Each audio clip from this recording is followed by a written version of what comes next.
Okay, peeps, welcome back. So today we're going to go over Bitcoin and all the major Bitcoin metrics when determining whether we're in a bull market or a bear market. And we're also going to take a look at the Bitcoin dominance, some personal positions that we just acquired in the last week. And we're also going to go over the Bitcoin miner stocks. So with that being said, let's get it. So before I get into the details of Bitcoin here, we're going to go over our positions real quick first and just get this out of the way, and then we'll talk about the Bitcoin dominance. So what am I talking about here? Well, basically, as you guys can see, we got rid of both the Mara and the Riot positions. Now, you guys are probably wondering, why did we do this? Well, it's quite simple because when taking a look at the options chains, between basically CleanSpark, which is what CLSK is, Mara, and Riot. CleanSpark is the most expensive. That's true, but the options premiums are also the highest. So we'll take a look at that real quick. I'll show you guys what I mean. So we'll go over here to where it says trade CSLK options. So basically what we're doing here is we're doing the wheel strategy. Pretty much, if you guys don't know what the wheel strategy is, go look it up. But it's basically a combination of cash secured puts and covered calls. So pretty much what we were looking at is, actually I have to go out here to the weekly. So this is a sell put, or basically a cash secured put. I'm not going to take the time to explain what that is in this video. You guys can go look that up in your own time. But you guys can see that we have 3 contracts here. So basically, if I were to pick up another contract of a cash secured put here, I'd receive $175 in options premium for a weekly cash secured put. Okay. So now we're going to go over to Mara.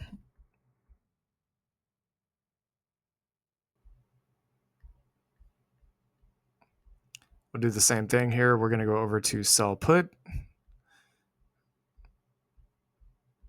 So I believe it was $1.75 in premium for the previous ones. So you can see Mara is a little bit less expensive, but it also offers less premium for slightly in the money strike price on the cash secured put, but still pretty good, $142. But there is a big difference between 142 and 175. So now we'll go back over to Riot. The biggest difference I noticed when looking at these and comparing the 3 of them was the monthly. So if you just did like a monthly, and I'll give you guys a quick example of this here in a minute, but if you just did a monthly cash secured put and or covered call on these, the premiums would be like, there'd be a massive gap between the 3. So you can see here, Riot sell put $49 for one contract for slightly in the money. So a big difference between 175 and basically 49 cents here. So let's take a look at the monthly. So monthly 122 per contract at slightly in the money on the monthly cash secured put for Riot. Go back over here to CleanSpark.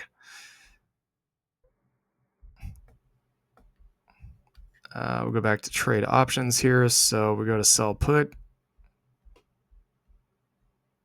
Go down to the 30-day. You can see there's a massive difference. So I believe the other one, if I'm not mistaken, was $122. But for this one, for slightly in the money, it's a nearly almost a $3 per share difference. So massive difference of nearly $300 there. That's just on the monthly time frame. So pretty much what we did here is we picked up 3 contracts of these, and we're looking to run the wheel strategy on CLSK for a while to produce some extra income on the weekly time frame. So just for 1 week contracts here, basically 4 or 5. So that's next Friday, I believe. For 3 contracts, we were able to receive looks like roughly about $670 in options premium. So we'll get to keep that regardless of whether we are basically obligated to buy the shares or not. So that's what's going on with the personal positions. We still have the btbt and HUD8. So kind of what we want to do is use these options premiums we get on a weekly basis to then turn around and buy more of these Bitcoin miners or whatever else we want to buy during that time frame. So that's kind of the thought process behind that.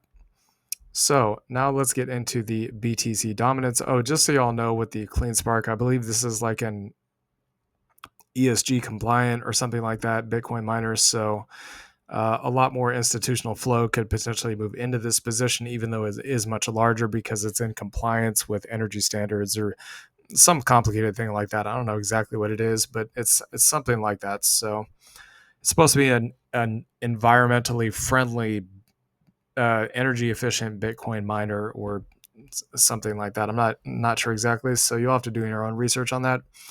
Anyways, the Bitcoin dominance chart, as you guys can see here, is still in this rising wedge. That's a very bearish pattern. So based on the pattern alone, these usually break down. So they kind of go up, go up, go up, coil, and then they eventually all the way to the downside. So that's how a rising wedge works. Falling wedge is the opposite. It's usually a bullish pattern.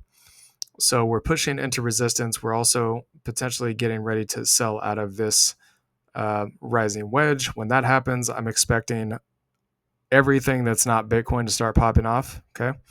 But we haven't seen that yet. So that's what's going on with the dominance. We're just kind of floating around at this resistance. Again, once we get a breakdown of these two zones, it's all the way back down to this level at about 46 to 48%. Even though that's a small move on the dominance, it's only about 5%. I think you guys would be amazed at how much of a difference that would make in the price of altcoins. But we'll get to that when it actually happens. So now we'll go over Bitcoin.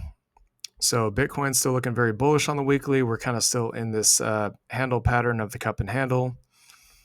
For those of you guys that don't know, the cup and handle measurement is absolutely massive. So I'm going to have to really zoom out here to show you guys this.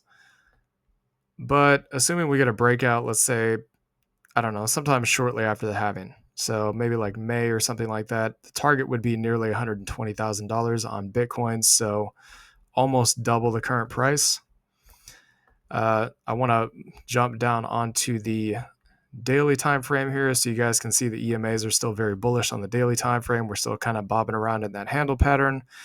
I was kind of expecting this when we got above the highs, honestly, for it to kind of pull back, test the highs, kind of bob around a little bit. That's to be expected before we go into the parabolic phase. That's pretty much exactly what happened last time. If you guys were following us on X, you would see that. We pointed out the exact same thing that happened in 2017. It tested the highs, kind of bobbed around a little bit, then it smashed straight through and went all the way up to 65K. So 4 hourly back here, we had a death cross from the death cross to the low. We'll just measure this. Is a decent drop, 12.5%, nothing huge. But then we got another golden cross. So in terms of the swing trading time frame that we use, this is very bullish. Whether we'll get another death cross or not, don't know. But it does still look very bullish at this point. So now let's get into some of the different metrics we look at. So Bitcoin halving's coming up in 24 days. Estimated date is April 20th. I kind of suspect what's probably going to happen is Bitcoin is not going to immediately start smashing to highs at the time of the halving. I don't think that's going to happen. It's hard to say exactly what's going to happen, but I suspect we're probably not going to see that really big move up until somewhere probably between June of this year to December, somewhere in there. I know it sounds crazy. You're like, well, what are you talking about? Bitcoin already went to 75,000. Well, the reason I say this is because when the halving events happen, it cuts the supply of Bitcoin in half. So it's very bullish from a supply's perspective for Bitcoin. But there's also less Bitcoin that are being mined, which makes it more difficult for the miners to mine it. Okay. It does make it more valuable and more expensive, but according to this combined with the traditional market cycles that we've seen, we usually don't see the huge move until the end of the year. There is also the looming Fed rate cuts. That is a risk as well to crypto. So I definitely want you guys to keep that in mind. So crypto 5-year Google Trends, as you guys can see, we are up, but not really. We're basically at 25, whereas the peak was at 100 and about 70 respectively. So still a lot of upside to go on that. Bitcoin did have a big push up, but now it's kind of retraced back down. So it's at a 33. Again, the highs was about 100 and I think that's roughly about 80 respectively. This just goes to show you the mentality of most retail traders. They look for the gravy train, the pump and dump, whatever you want to call it. Like, oh yeah, everybody's talking about it. Let me go ahead and FOMO in. And that's like, by the time you get in at that point, it's like the worst time to get in because there's like you might have like a month or two left before the top, and then those guys get dumped on. Okay, so this is kind of like a fast track, wishy-washy kind of mindset here. You can see playing out in these charts. They're like, oh, it's going to go up today, but then tomorrow it goes down. And then they're like, oh, I'm no longer interested, right? That's why we've been buying throughout the bear market since June of 2022, because we don't want to be that guy that FOMOs in at the top and that gets dumped on by the whales and the institutions. And I hope y'all wouldn't do that either. But again, it's up to you what you do. So the fear and greed index still very extremely greedy. This is a bearish sign. I would say that generally the higher up this number goes, the more concerning that it becomes for the possibility of a pullback. Once again, if we go back to the charts, you guys can see just on the weekly time frame alone, I mean, the EMAs are just, we haven't even touched the blue EMA basically since October of last year. So, I mean, it is bullish, but there is still also risk for a nearly 40% pullback just to get back to that red EMA, which is roughly about where that channel is at 41,000. So Bitcoin rainbow chart, this is, according to this, it looks like we're still in the accumulate phase. So you can see this little line here, that's the halving event. Again, you can pretty much see what happened after every halving. We had a markup phase, and then we had this parabola right at the end. So markup phase comes, there might be like a slight dump as well that comes slightly after the halving, but then at some point closer to the end of the year, we get the massive parabolic phase. So if the bull run ends basically by, let's say, it's hard to actually measure this out. I wish I could zoom in. I wish I could zoom in on this, but it doesn't allow me to do that for some reason. So let's just say that the bull market ended by November of or December of next year, okay? Which is generally November, December, somewhere in that time frame, the year following the year of the halving. That's usually when we see the peak. So, I mean, the price could be somewhere around 216,000. I've estimated before on this channel that I think it's going to be somewhere between 150 to 300,000. That's kind of a wide range. I'd say 150 to 250,000 is definitely possible, but again, time will tell. We'll have to wait and see. So MVRV, this thing is still relatively cheap compared to the highs. Last peak we had was roughly about a 7. We're only about 2.25 right now, so not even one half of that. That's a very bullish signal. That means that according to this metric, we still have a long ways to go up. So the new bull chart, we have had kind of a slight pullback here. If I actually zoom in on this, you guys can see like in the current, basically recent days here, we have, well, I guess we're still kind of going up, but 60% compared to the peak at 100%, that's not really that bad. So basically what we're looking for here is if it gets close to or in that euphoria greed stage, that could potentially indicate a top.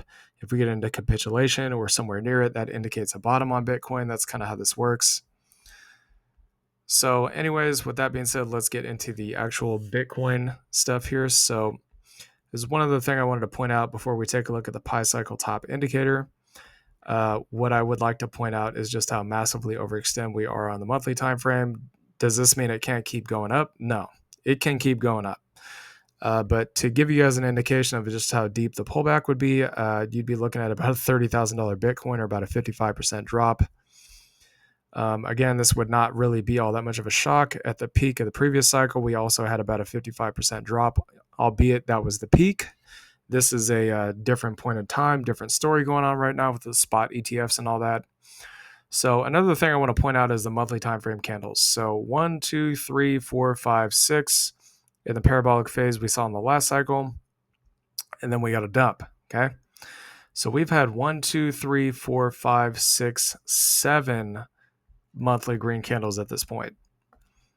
If we go back to pretty much all of these previous well, basically just the two previous major bull markets, you can see we had 1, 2, 3, 4, 5, and then we had 1, 2, 3 here.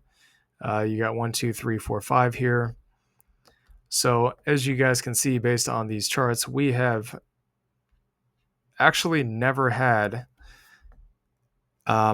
we've never had a point for Bitcoin where we've had 7 green months in a row. Okay, this is history, and this is literally history in the making. Just so you all know, this has never happened in Bitcoin's history. So that's one thing I want to point out to you guys that I think is very bullish. Again, we showed you the chart comparing basically Bitcoin or the gold spot ETF to a Bitcoin spot ETF and what could be expected here. Basically, once the gold spot ETF was approved, I think gold went straight up for like 5 years or something like that, 5 years in a row with some slight pullbacks along the way. But if something like that happens with Bitcoin, I mean, sky's the limit. It could literally just keep going up.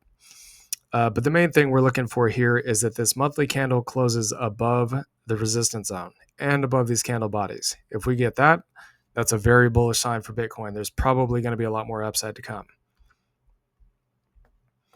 So RSI is still overbought. We have not seen a death cross on the MACD. It's still moving up. Those are all very bullish, well, except for the overbought RSI, but that can stay overbought. So other than that, everything looks bullish.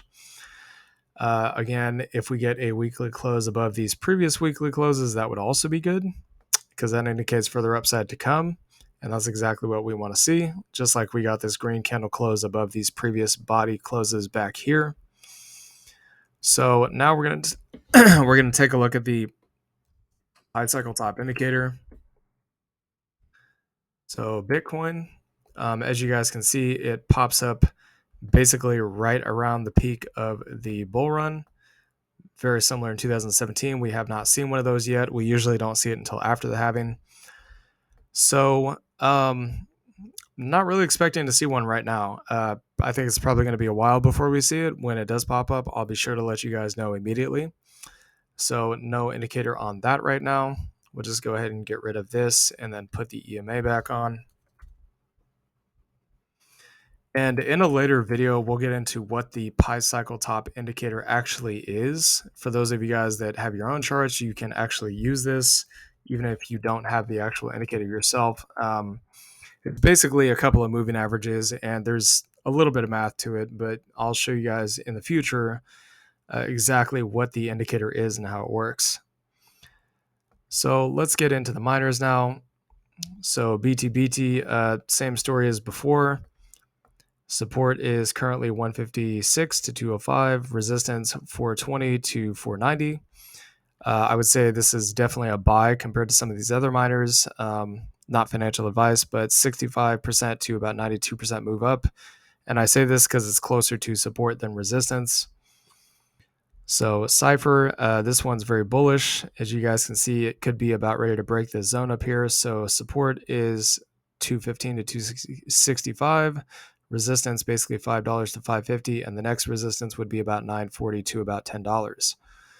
So if it breaks this resistance and it goes up, you'd be looking at about 76 to 88%. If it pulls back into this support here, you could be looking at about 98 to 123%, and then as high as 280 to 302%. So big moves there on this one. BITF, this is definitely a buy zone opportunity right here. So this zone is $2 to $2.40. $3 to $3.50 would be the resistance. So the measured move up would be about 40% to 66%. So now we'll take a look at HUD8. This one has been moving up a little bit, but again, it's still very close to the buy zone. So this is definitely a golden opportunity in HUD8, in my opinion. And we kind of have this base information here. So from the current price to resistance would be about 75 to 131%. Support is anywhere from 350 to 880 and 1725 to about 2250. If you wanted to get in kind of towards the bottom of these candles, it'd be a bigger move. So you get about 153 to 226%. Riot, this one is definitely, I would say it's a pretty bullish opportunity. It's not as close as the other miners to the support, but it's still pretty close. So 850 to 1020 is support, 890 or 1890, to 21 is resistance. So the move up would be about 53 to about 71% on that. Mara, this one is actually also looking like a pretty good opportunity. I mean, it's pretty close to that zone. It's not perfect, but it's close. So 1780 to 20 is support, and 29 to 33 is resistance. We're not actually going to cover CleanSpark in this video because that's basically just for options. But I mean, if you guys really want us to do it, just let us know and we'll try to get it worked in. So 31% to about 50%. That is Mara. And as for Coinbase, we're also not going to do that one because we'll do that with the Yield Max ETFs. So anyways, hope you all enjoyed this content. Please like, comment, and subscribe, and we'll see y'all later. Peace.